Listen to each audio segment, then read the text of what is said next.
FujiFilmோட Instax Mini 9 இந்த கேமராவோட unboxing plus இந்த கேமராவை நம்ம எப்படி பயன்படுத்துறது எல்லாமே இந்த வீடியோவில் நம்ம டீட்டெயிலாக பார்த்துக்க போகிறோம். இதுக்கு முன்னாடி கண்டிப்பாக இந்த கேமரா நீங்கள் பார்த்துருப்பீங்க.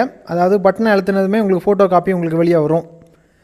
இது கொஞ்சம் அட்வான்ஸ்ட், அதாவது நீங்கள் பழைய வெர்ஷன் பார்த்துருப்பீங்க. இங்கே 9 போட்டிருக்காங்க. இதில் என்ன ஸ்பெஷலாக இருக்குங்கிறத எல்லாமே டீட்டெயிலாக பார்த்துப்போம். அதுக்கு முன்னாடி இது வரைக்கும் நம்முடைய சேனலை நீங்கள் ஃபாலோ பண்ணலாம், ஃபாலோ பண்ணிக்கோங்க. யூடியூப்பில் பார்க்குறீங்கன்னா சப்ஸ்கிரைப் பண்ணாதவங்க சப்ஸ்கிரைப் பண்ணிக்கோங்க. கூடவே பெல் ஐக்கான சேர்த்து கிளிக் பண்ணிக்கோங்க. இனி வாங்க இன்றைக்கி வீடியோக்குள்ளே போகலாம்.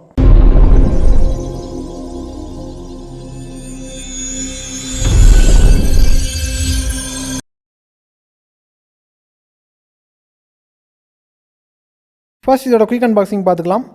அதுக்கு முன்னாடி இதை ஏன் இன்ஸ்டன்ட் கேமரான்னு சொல்கிறாங்கன்னு பார்த்துப்போம். அதை கிளிக் பண்ணதுமே உங்களுக்கு ஃபோட்டோ காப்பி உடனடியாக கிடைக்கும்.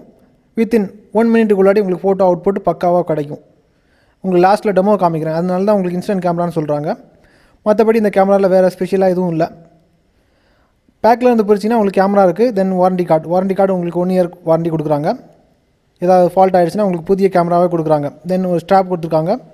க்ளோஸ்அப் லென்ஸ் கொடுத்துருக்காங்க. க்ளோஸ்அப் லென்ஸ் எதுக்குன்னா ரொம்ப பக்கத்தில் இருக்கக்கூடிய ஆப்ஜெக்ட்டை நீங்கள் ஃபோட்டோ எடுக்க போகிறீங்கன்னா அந்த லென்ஸை பயன்படுத்திக்கலாம். தென் ஸ்டிக்கர்ஸ் கொடுத்துருக்காங்க. 2 AA பேட்டரி கொடுத்துருக்காங்க, அல்கலைன் பேட்டரி தான். தென் மல்டிபிள் லாங்குவேஜில் நிறைய யூசர் மேனுவல் கொடுத்துருக்காங்க. இவ்வளோ தான் உங்களுக்கு அன்பாக்சிங்கில் வரும். இன்னும் இந்த கேமராவை பயன்படுத்துறதுக்கு முன்னாடி பேசிக்கான விஷயங்களாக தெரிஞ்சுப்போம். இந்த கேமராவோட ஃப்ரண்ட் லுக்கை பாருங்கள். லென்ஸ் பக்கத்தில் ரைட் சைடில் கொஞ்சம் கீழே பார்த்தீங்கன்னா ஒரு பட்டன் கொடுத்துருக்காங்க. அந்த பட்டனை கிளிக் பண்ணிங்கன்னா உங்களுக்கு கேமரா ஆன் ஆகிடும். அதாவது பேசிக்கான விஷயத்தை மட்டும் நான் சொல்கிறேன், அதுக்கப்புறம் இன்னும் எளிமையாக சொல்கிறேன். தென் இந்த லென்ஸ் பக்கத்தில் ஒரு மிரர் கொடுத்துருப்பாங்க. உங்களை நீங்களே ஃபோட்டோ எடுக்க விரும்புகிறீங்கன்னா அந்த மிரரை பார்க்கும்போது ரொம்ப ஈஸியாக இருக்கும் உங்களுக்கு ஃபோட்டோ எடுக்கிறதுக்கு. அதுக்கு தான் அந்த மிரர் கொடுத்துருக்காங்க. தென் உங்களுக்கு வியூ ஃபைண்டருக்கு கீழே ஒரு பட்டன் கொடுத்துருக்காங்க. அந்த பட்டனை கிளிக் பண்ணும்போது உங்களுக்கு ஃபோட்டோ கேப்சர் ஆகும். அதாவது கேப்சர் பண்ணுறதுக்கு தேவைப்படுற பட்டன். தென் ஃப்ரண்டில் பார்த்தீங்கன்னா ஃப்ளாஷ் லைட் கொடுத்துருக்காங்க. இவ்வளோ தான் ஃப்ரண்டில் உங்களுக்கு பேசிக்காக இருக்கக்கூடிய விஷயம். இனி எப்படி பயன்படுத்தணுங்கிறத காமிக்கிறேன். ரொம்ப ஈஸி தான். இனி இந்த கேமராவை உங்களுக்கு பயன்படுத்துறது எப்படிங்கிறத காமிக்கிறேன். ரொம்ப சிம்பிள் தான். இந்த கேமராவோட சைடில் உங்களுக்கு பேட்டரி இன்சர்ட் பண்ணுறதுக்கு ஸ்லாட் கொடுத்துருப்பாங்க. அந்த கவரை ரிமூவ் பண்ணிங்கன்னா அதில் மென்ஷன் பண்ணியிருப்பாங்க ப்ளஸ் மைனஸ்ன்னு சொல்லிட்டு. அதே மாதிரி நான் அன்பாக்ஸ் பண்ணக்கூடிய டைமில் உங்களுக்கு காமிச்சிருந்தேன். 2 ஆல்கலைன் பேட்டரி கொடுத்துருக்காங்க, AA பேட்டரி. அதுலேயே உங்களுக்கு ப்ளஸ் மைனஸ்ன்னு சொல்லிட்டு மென்ஷன் பண்ணியிருப்பாங்க. அதை பார்த்து இதில் ப்ளஸ் மைனஸ் பார்த்து கரெக்டாக ப்ளேஸ் பண்ணிக்கோங்க.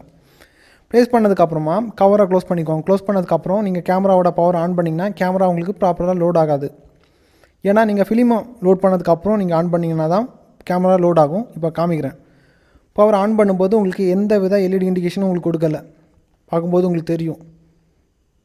இதுக்கப்புறம் உங்களுக்கு ஃபிலிமை லோட் பண்ணி உங்களுக்கு காமிக்கிறேன். ஃபிலிம் நீங்கள் தனியாக தான் வாங்க வேண்டியது இருக்கும்.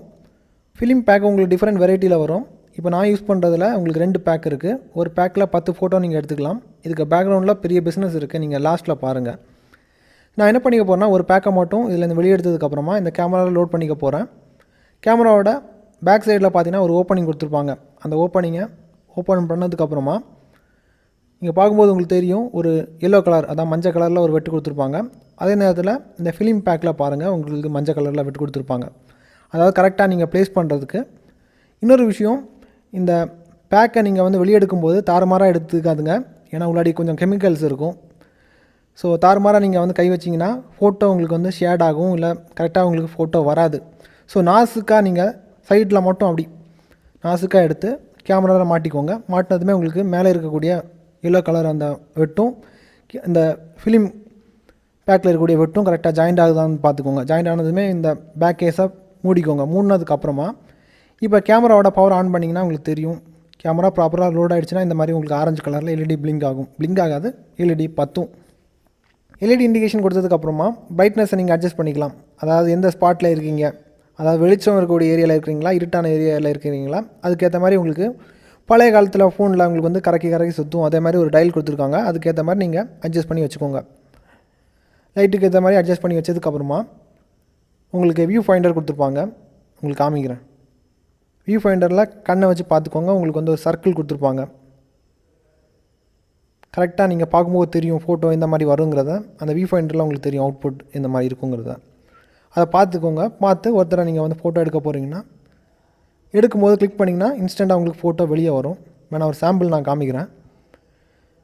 இப்போ நான் கிளிக் பண்ணுறேன். ஃபோட்டோ கேப்சர் ஆகிடுச்சு. இப்போ ஃபோட்டோ வெளியே வரும் பாருங்கள். ஃபோட்டோ கண்டிப்பாக வெளியே வராது. ஃபர்ஸ்ட் டைம் நம்ம இந்த பேக்கை லோட் பண்ணும்போது அதோட ஒரு கவர் மட்டும் தான் வெளியே வரும். அதுக்கப்புறம் தான் ஃபஸ்ட்டு ஃபோட்டோ உங்களுக்கு பிரிண்ட் ஆகும். பார்த்துக்கோங்க. இப்போ கவர் மட்டும் வெளியே வரும். இந்த மாதிரி தான் உங்களுக்கு ஃபோட்டோ வெளியே வரும். டெமோ காமிக்கிறேன், பொறுமையாக பாருங்கள். எளிமையாக தான் சொல்லித்தரேன். இனி உங்களுக்கு ஒரு டெமோவே பண்ணி காமிக்கிறேன். நான் இப்போது இவனை ஃபோட்டோ எடுத்து காமிக்கிறேன். வியூ ஃபைண்டர் மூலிமா பார்க்குறேன். எனக்கு ஓகே, இந்த ஃப்ரேம் ஓகேனா கேப்சர் பட்டனை நான் கிளிக் பண்ணுறேன். கிளிக் பண்ணதுமே உங்களுக்கு இப்போ ஃபோட்டோ வெளியே வரும் பாருங்கள்.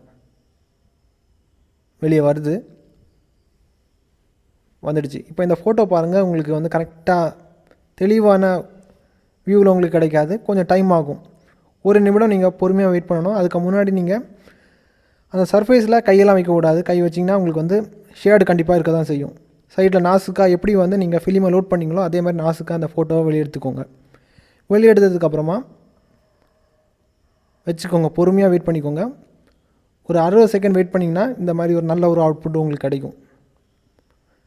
இதான் உங்களுக்கு ஃபைனல் ரிசல்ட். இந்த மாதிரி தான் இருக்கும். இதே மாதிரி உங்களுக்கு விருப்பத்துக்கு ஏற்ப நீங்கள் ஃபோட்டோ எடுத்துக்கலாம்.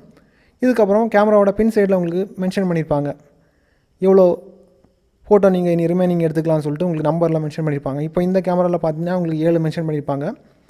அதாவது ஏற்கனவே நான் வந்து டெமோ இல்லாமல் ட்ரெயிலெலாம் பார்த்ததுக்கப்புறம் 3 ஃபோட்டோ நான் ஆல்ரெடி எடுத்துட்டேன். ஸோ இனி இந்த ஃபிலிம் பேக் மூலிமா 7 ஃபோட்டோ எடுத்துக்கலாம். இப்போ உங்களுக்கு புரிஞ்சுக்கணும்னு நினைக்கிறேன். இதுக்கப்புறமா நான் நேர்மையாக ரிவ்யூ பண்ணுறதுனால தான் இதை சொல்கிறேன்.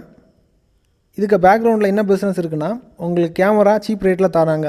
3000 ரூபாய்க்கு உங்களுக்கு கேமரா கிடைக்குது. இதுக்கப்புறம் ஃபிலிமோட ப்ரைஸ் பார்த்தீங்கன்னா 2 பேக் ஃபிலிம் உங்களுக்கு வாங்கணுன்னா 1000 ரூபாய் வருது. ஸோ ஒரு ஃபோட்டோ எடுக்கணுன்னா உங்களுக்கு அதோட காஸ்ட் 50 ரூபாய் வருது. காசு இருக்கிறவங்களுக்கு பரவாயில்ல, இல்லாதவங்களுக்கு 20 ஃபோட்டோ எடுக்கணுன்னா நீங்கள் 1000 ரூபாய் செலவு பண்ண வேண்டியது இருக்குது. கேமராவை சீப்பாக தந்ததுக்கப்புறமா உங்களுக்கு ஃபிலிம்ங்கிற பேரில் உங்கள்கிட்ட இருந்து காசை பிடுங்கிறதுக்கு பார்க்குறாங்க. இதுதான் நேர்மையாக ரிவ்யூ பண்ணுறதுனால தான் இப்படி ஓப்பனாக நான் உங்ககிட்ட சொல்கிறேன். காசு இருக்கிறவங்களுக்கு இதில் மேட்டராக தெரியாது. எப்போவுமே என்னுடைய சப்ஸ்கிரைபருக்காக தான் நான் நிற்கிறேன். ஸோ அவங்க காசு வீணாக போகக்கூடாது. இது வாங்குறதும் வாங்காததும் உங்கள் விருப்பம். இதுக்கு பிஸ்னஸ் எல்லாமே நான் உங்ககிட்ட சொல்லிட்டேன். இந்த வீடியோ உங்களுக்கு பிடிச்சிருந்தால் லைக் பண்ணிக்கோங்க. நம்ம சேனலுக்கு சப்போர்ட் பண்ண விரும்புறீங்கன்னா லைக் பண்ணி ஷேர் பண்ணிக்கோங்க. என்றைக்குமே நேர்மையாக இருப்பேன் உங்களுக்காக. Keep supporting. உங்கள் ஃபேமிலி மெம்பர்ஸுக்கு நம்ம சேனலை பற்றி தெரியப்படுத்திக்கோங்க. இன்னும் நல்ல ஒரு அப்டேட்ஸை சந்திக்கலாம் நண்பா. இதுக்கப்புறம் எந்த மாதிரியான கேட்ஜெட் ரிவ்யூ பண்ணணுங்கிறத கீழே கமெண்ட்டில் தெரியப்படுத்திக்கோங்க. சந்திக்கலாம். Keep supporting.